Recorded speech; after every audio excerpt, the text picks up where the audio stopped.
Hi, it's Andy. Well, it's been pretty constant non-stop wind and storms. The whole of the UK, as everybody in the UK will know, has been hit. It's Monday and it's still doing the same. I've got up, done a few chores, got the kids sorted. It's wife's birthday, so we are having a little bit of time where we're heading out, and the eldest daughter is going to babysit while we do that. But I'm just going to take you out and show you what sort of wind we're dealing with, and this isn't even the worst of it. So yesterday we went over to Bude and we got caught in a torrential downpour near Crackington Haven, and that was full on. We literally had to drive at a few miles an hour. The rain was so heavy and sideways. So it's serious out there, and yeah, a lot of people have got a lot of cleaning up to do after this storm. I'm in the woodshed just to get away from it actually, because the wind is blowing my hand everywhere, but you can see by those trees that it's actually full on.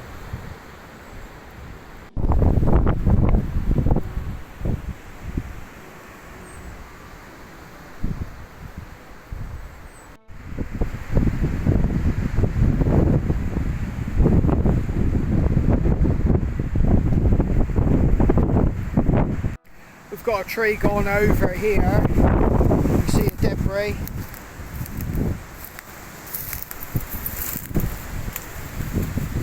That one's gone over. Completely snapped at the base, and it's gone right over. All down here.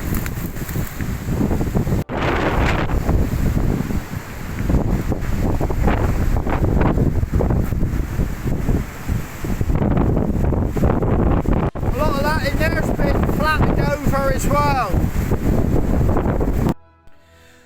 So yeah, that was just a quick little walkabout there. Obviously that in regards to damage, with a few trees gone over and things like that, is nothing compared to what some parts of the country has experienced, or people even down here. We did see roofs with tiles missing and things like that, and structural damage. And we did go and see the tree that came over in Bude in the square. That's been published pretty much all over all medias, and I believe it's even reached as far as New Zealand, Australia, the footage of that tree going over. But yeah, it's a wife's birthday, so we're going out. I've obviously got to clean up, shave, and get looking a bit more presentable. My normal, shall we say, rural scruff bag self isn't going to cut it when you're mixing with public, so I've got to go and clean it up, and indeed make the effort for her, because she usually sees me if I'm not working. When I work I have to wear a suit, so I look quite smart, but this is my normal attire, so I've actually got to get a bit cleaned up. So yeah, we're going to head out, get some quality time together where we're able to talk, where we haven't got kids running around under our feet, so she'll appreciate that. But incidentally, I did make a comment about house insurance at the beginning of these storms. We've just had our renewals come through. Today actually, the postman dropped them in, and yet again, I can't state the importance. If we lost a roof or something to that nature, there's no way we could fund that sort of work ourselves. So insurance is a major thing, and it's only when things are happening like this does it really come to your fore of your mind, and you think, you know what, I will check that, I will make sure it's all sorted. And because let's face it, your home is your home, and yeah, insurance is an integral part of having a home. But anyway, enough said about that, because that's all doom and gloom. I'm just going to go and get cleaned up and see the wife. I've wished her happy birthday. She's got a present. She's surprised I've actually bought a cake as well. That's something I don't usually do, because usually our eldest daughters make cakes and things like that. But I've actually purchased one. So yeah, I'm going to head in there and get ready to go out. So here it is. It's a split cake, chocolate and vanilla. But hey, look at that. That really tells you everything you need to know. But hey, you know, we're only on the planet once. But yeah, if you're not from the UK, you know this means all red, that it's not exactly the healthiest of foods. Put the fuel can in the back of the car because I'm going to get some fuel, bar oil and two-stroke oil, because I'm going to have that tree, I think. Heading to the nearest town. It's about 4 miles from our place, and you can cycle it in the summer, but if you're doing anything like shopping or need to carry anything, it's at that distance you do need a vehicle. But all the trees on this piece of road, they seem to have stayed up during the storms, which is good news for us. We're still debating on where to go and what to have. It's the wife's birthday, so it's her choice, and we're actually on the main road, and it's always that nervous moment here because this is quite a fast road, so you know, it's a case of everybody's eyes has got to be looking in every direction. But yeah, we're still deciding what to have and where to go as we're driving as well. A lot of these trees had debris over the road, but that's all been cleared up. Sun is out, it's not looking too bad a day except for the wind. The wife's driving, she's a little bit nervous about driving with the wind and possibly branches coming down. But yeah, she's doing okay.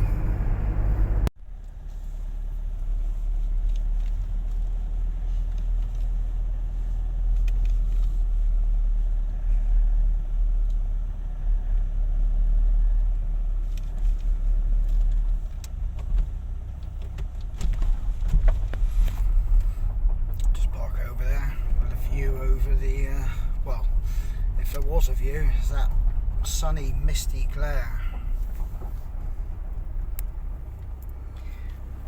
And that's looking right down on our local town. You can't see it due to that foggy, misty haze, and you can still hear the wind inside the car.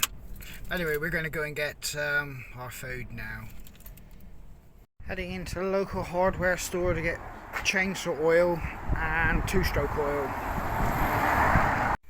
Just got some two-stroke oil, chain oil, and a bit of bait blocks for rats. So that's just been bought. Now got to get some fuel. Right, we've just had Jamie's birthday food. We both feel fat and full, and we're totally stuffed. And we've also got a Chinese plan for tonight with Jamie's daughter and boyfriend that's coming over, so we're well and truly stuffed, and I don't know how we're going to manage it tonight, but yeah, there will be some struggling to get all this in, and I think I'm going to have to adjust my normal order to fit the size of my belly, because I'm struggling, and I think you are as well, aren't you, Jamie? Massively.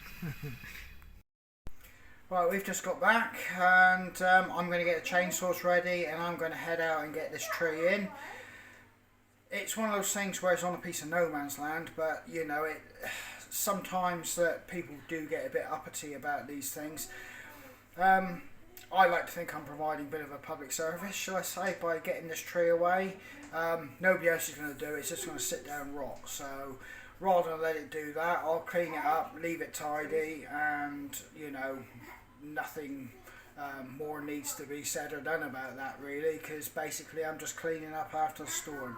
But yeah, so I'm going to get the chainsaw ready, and then we'll see where we are. We'll go over and have a quick little look and see how this is going to work out. Now, sharpening a chainsaw is a little bit of an art form. It's something that you're either good at or you're bad at, or you can just get by, and I'm unfortunately one of those where I can sharpen a chainsaw where I can get by. It's not just sharpening the blade, it's also the pitch and the angle as well that you put the actual sharpening on the actual chain. With that being said, that if you don't get it right and you just get the actual first angle sharp, that will dull quite quickly because you haven't got the top bit and you haven't got the pitch, or shall we say the actual angle set correctly on the actual sharpening of the chain. I get it so I can cut wood, but like I said, you can buy loads of devices to help you sharpen chains. I don't have one, so it basically is just by eye, and I'll get this chain to the point it will cut good enough, but like I've just said, the likelihood is it'll dull quicker because I haven't got the pitch or the angle wholly correct on the actual sharpening of that chain. You'll easily see where you started and finished, because obviously if you're using a file and metal, it'll become extremely shiny. But yeah, like I say, it also depends on the size, correct size of the actual file. But yeah, there is an art form, and it should take just a few passes, but unfortunately this is well dull. There, that's looking not too bad, but like I said, I won't have got a perfectly set sharpen on that blade, but it will cut and it will do its job, but it will probably dull quicker. Yeah, these here are pretty fantastic. They're foolproof for getting the mixtures correct for a chainsaw. I've just sharpened the blade as best I can. You can see the silver bits there that I've been across, and all those silver bits, as you can see, is where I've put an edge on it. But like I said, it'll probably dull quickly because obviously the pitch and angle ain't correct, or as correct as it should be. But yeah, I'm going to make up a batch of this, load it all up ready to go, get the wheelbarrow, and then we'll head over and see where we are. Yeah, there is a bit of wastage there, but simply you just fill it up to that line there, basically as indicated, and then you tip the oil into the correct measurement that you want. You can see it going down there, it's coming up, and keep going, a bit more,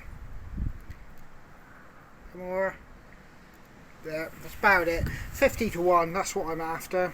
That little Stihl chainsaw is a brilliant chainsaw, and it, shall I say, is a lot smoother in operation than this one, but the problem I've got is I've used that one when I was doing some groundworks with drains, and that is cutting tree roots out, and it obviously went through soil and it really did mank up and knacker the blade. I did put another blade on to finish the job, but it's left me with a half usable blade, or chain shall I say, and I need to spend a lot of time bringing that back to its last little bits of usable sharpness. But yeah, so basically I've ruined the chain on that that saw, and the one I replaced it with, it's only got half the amount of life left in it, but I still have massive amounts of work to take care of the angle and get that to its full sharpness. Yes, that's leaving me with this chainsaw here. It's a nondescript really chainsaw, as in brand wise and that, but it does the job. It's got a slightly bigger cut on the actual shall we say blade, but yeah, it does the job, and like I said, I don't need chainsaws every day of the week, so yeah, it does what I need to do. But they do use two-stroke oil, which I've just shown you, but also they need oil in another compartment which feeds oil to the actual chain, because that is a moving part, and it gets hot, it's spinning at a fair rate of knots, so obviously it needs lubricating. So what I'm going to do now is just fire it up, get it cycled over and warm, so when I go over there, I'm not over there trying to take spark plugs out, get a chainsaw started and bits and bobs like that, because it's a two-stroke after all. You know, they are reliable these days, but even so, like I said, I don't maintain these in a professional manner. They're as a particular garden instrument, so you know, I'd rather mess about with it here than be over there in that area, shall we say, trying to do spark plugs and things like that. So I'll just see if I can get this thing to fire up.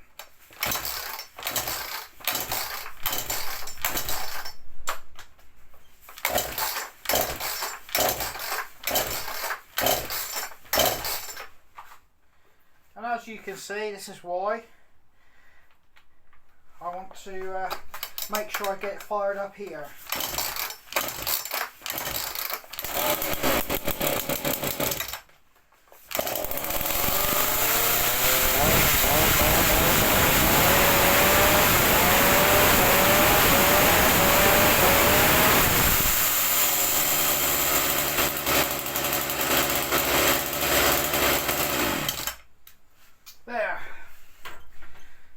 That should start with a little bit of ease when I get over there now without messing about too much.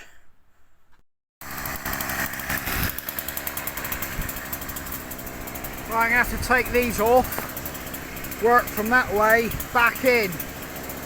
There's a lot of ivy on it, so it's going to take a bit of work. Yeah, I'm not sure a lot of this wood is any good. It's pretty rotten, I should guess, but I'll clear it up anyway, and it's safe for kids to play in around on this grass again then. Well, I've got a small pile of firewood there. Now I've cleaned this hedge up all the way along now. As you can see, there's actually a hedge there now. There's a pile of logs. Right, I'm going to finish up here because I'm back on shift in a moment. Right, what I'm doing is I'm wheelbarrowing it all the way round and I'm stacking it there till I actually sort it. But I've got another 2 or 3 of these to get over. The wood is basically standing dry. It's not good quality wood. Was it worth my while? Well, I've got some firewood out of it and I've cleaned it up for the community, so it's a win-win on 2 accounts. I feel good and I get a bit of firewood. Hard to see, but by that gate post up there, there's 2 or 3 rabbits watching me. The phone probably won't pick it up, it's too far away. Well, boys and girls, we didn't escape.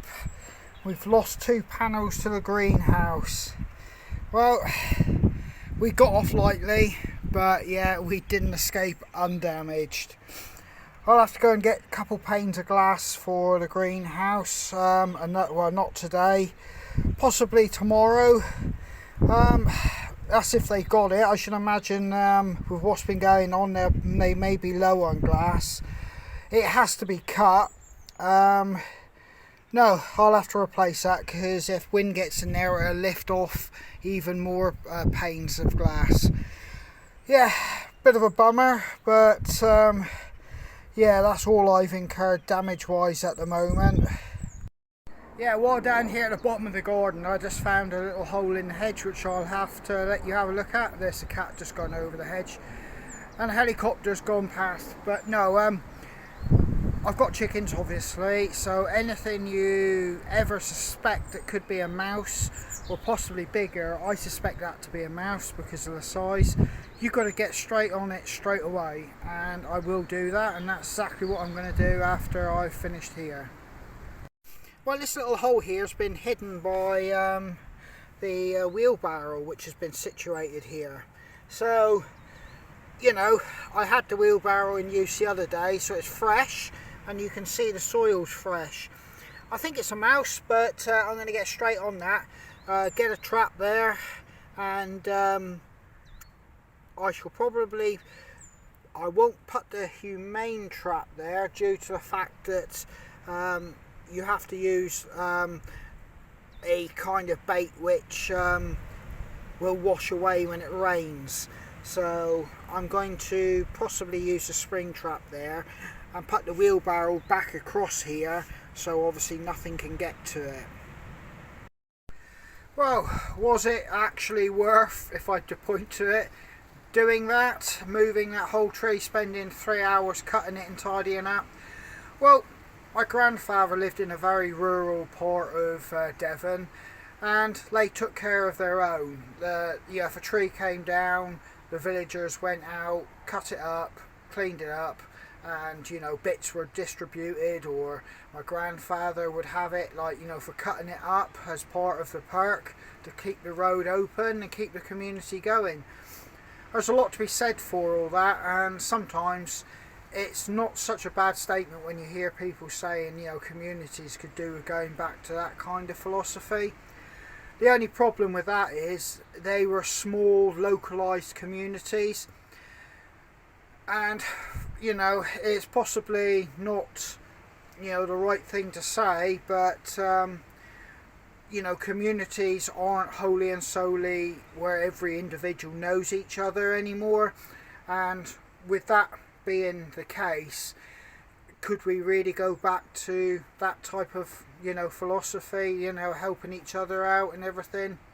Certainly we need to, but could we? That's the question. Now it's all here, I reckon I've got at least month and a half, 2 months worth of wood burn in there. So yeah, it was worth my while. So right, I've got to get onto that hole now. And yeah, I'm against the clock because I've got to get cleaned up, because I've got to be ready if I get a call out. So even though it's my wife's birthday, I'm still on shift. I get to stay home, like I've explained, till I get called out.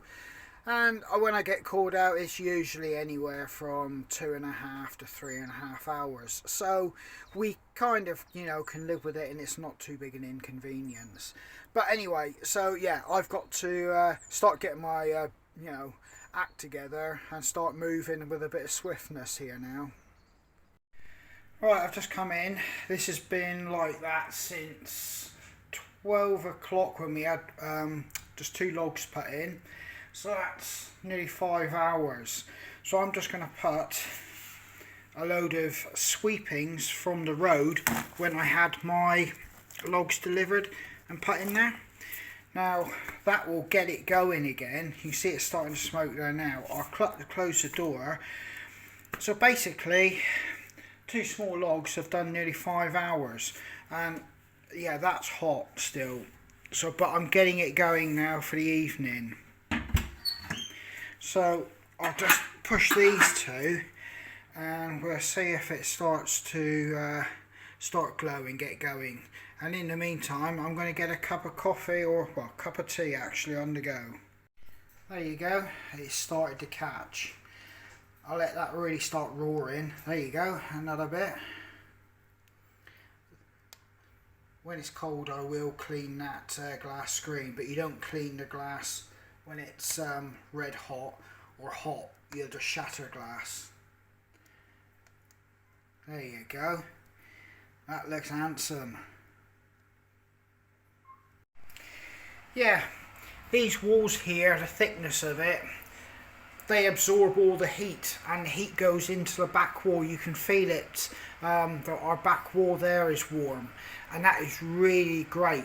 And this whole chimney becomes warm, and it's a huge mass of concrete blocks in there.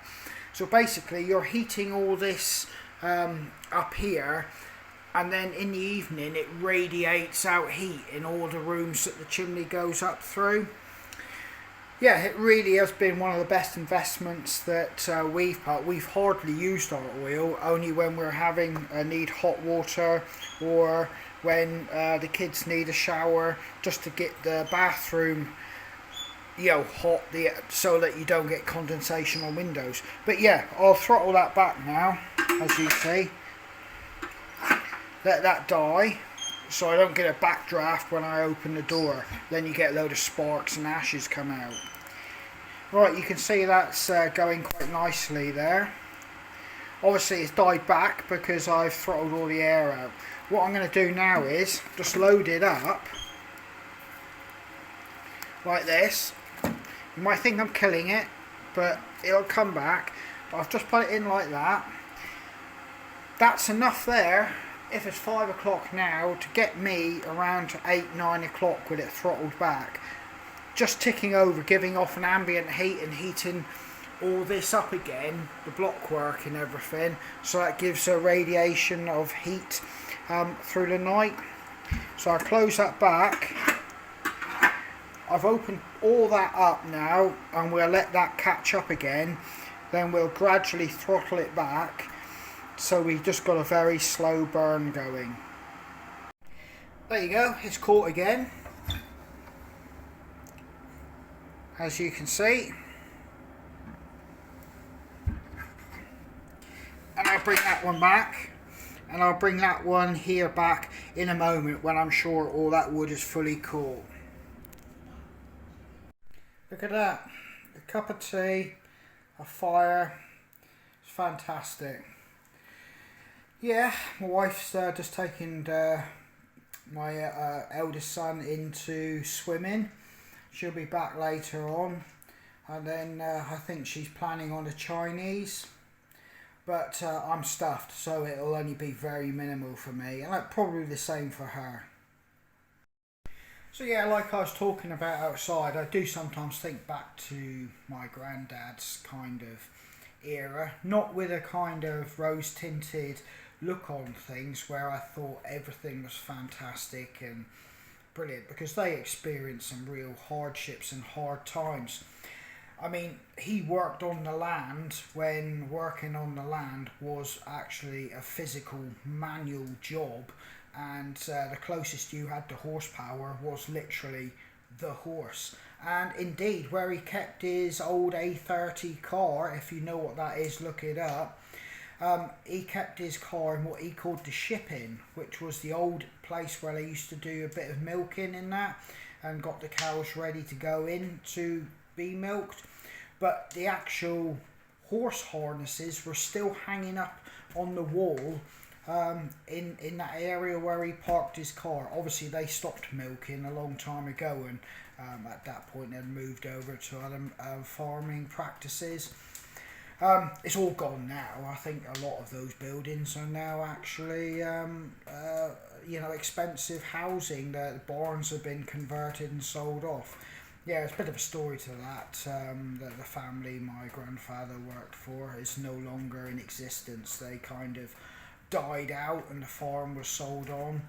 But yeah, I think most of it's all, commercial housing now, and expensive housing at that. But yeah, he'd had a hard time on the farm, so like you say, I'm under no illusion about. But it's just the fact of. Like what I was saying, the community in that small little rural village was really tight-knit. Yes, there was issues and problems between certain people, and there were factions, but it was something that we don't have now, even in small rural communities where I live now. Not everybody knows everybody, not everybody wants to know everybody, and indeed people actually live here, but that's it. They commute vast amounts of miles outside of the area or here to work, and indeed, only come back just to basically sleep, and then they're gone again. Will we ever get rural community life back? I don't think so, but it still holds cherished memories for me as a young boy in that environment. And I do sometimes think that the place, or should we say the UK, would be a better place if we went back to that. We've become vastly urbanised, and the towns are swallowed up villages, and the villages are swallowed up like little communities or hamlets, and it's all been swallowed up, and just everything feels very urbanised, even here in the countryside. It's modern times. I may be romancing over things long gone, but I personally feel that we will have to go back and reconnect with that kind of lifestyle if we want to have a fulfilling, close to the environment and close to nature lifestyle, and be the best we can for the environment. But that's all different topics. But anyway, I'm going to sign out because I'm beginning to ramble and I've got to get ready for work. But yeah, what I will do though is show you some cooking on the wood stove, because obviously I use it to cook with as well. It's not intended, as I've said before, so don't take what I'm saying as you know, gospel and what you should be doing, because obviously, and if you're going to cook on a wood burner, get one that's dedicated and is safety rated for it. What I will be showing you is on mine and how I do it, and it will literally be entertainment purposes only, and I strongly suggest you get your own one that is dedicated for cooking. But it's still interesting to see what somebody else does, and yeah, I'll show you a little bit of what I do as in regards to cooking on it. But I'm just going to switch it off. You can see how that fire's looking now from when we came in, and yeah, all the best. This is Andy from Folklore Hiking Sticks. Cheers, all the best, stay safe.